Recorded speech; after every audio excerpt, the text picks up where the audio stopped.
Hello YouTubers, this is round two. It's the 2018 Odyssey that we're changing the rear cat converter. The difficulties was expected to the two driver side bolts of the cat converter, the upper bolts, driver side. So anyways, I just want to show you where the ratchet, I have it set onto the upper bolt on the driver's side.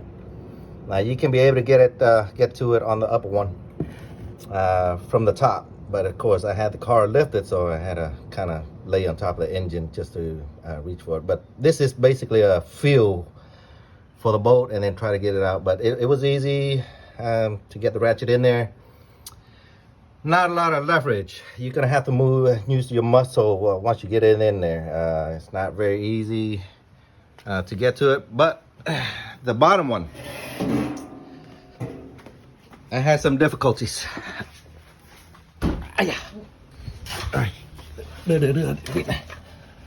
Sorry for the handshake again.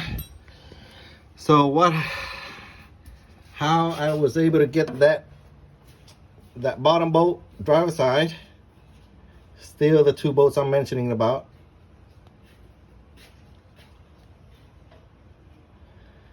The bottom one, I had to do several things. So the O2 sensor, I got lazy. I didn't want to take that out first.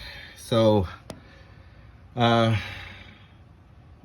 I did unhook this retainer right here. I unhooked this retainer from the bracket right there. Basically, you just use a needle nose plier and then clamp sideways and it'll come off. And it gave me a little bit more space to work with. But here's the other downside. You see the heat shield? Well, there's 4 bolts that hold on to it. It's a number 10 bolt. Of course, one side of the heat shield has the nut welded onto it. So once you take the 10 bolt out, number 10 bolt out, it gives you a little bit more view and space to take that bottom bolt out on the cat converter. I was able to do that. Now here's the other thing. Sorry, I have one hand holding a flashlight and the other hand holding my phone right now. So I keep having to press and focus at the same time. Not easy to do when your hands are tied here. So, okay.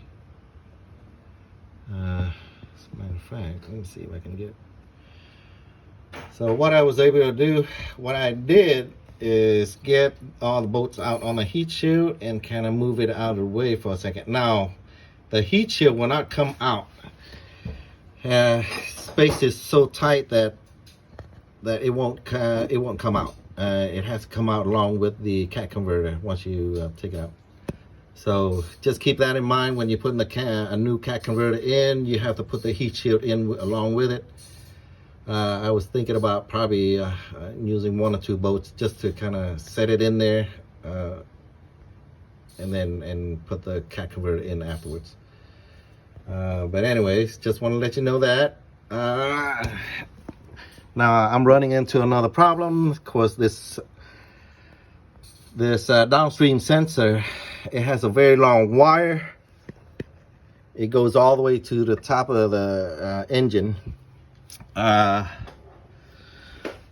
the problem is both sensors, the top and the lower, it kind of clips onto one bracket on top. It's kind of hard to explain because the clip on the sensor side, actually that clip goes onto the bracket to the motor bracket. Now the wire side, the one that goes to the ECU, only clips onto the sensor itself.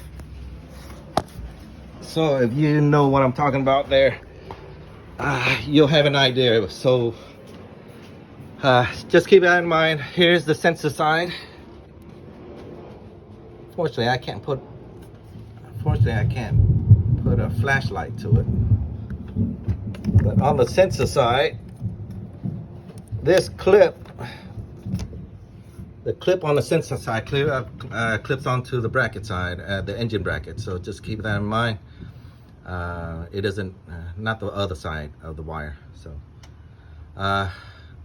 but so far I might have to do a part 3 if there's any more difficulties removing the cat converter, but I'm probably about halfway through it. All right, okay, I'll let you know more if it is any more difficulties. If not, this will be the end of my video. Thanks.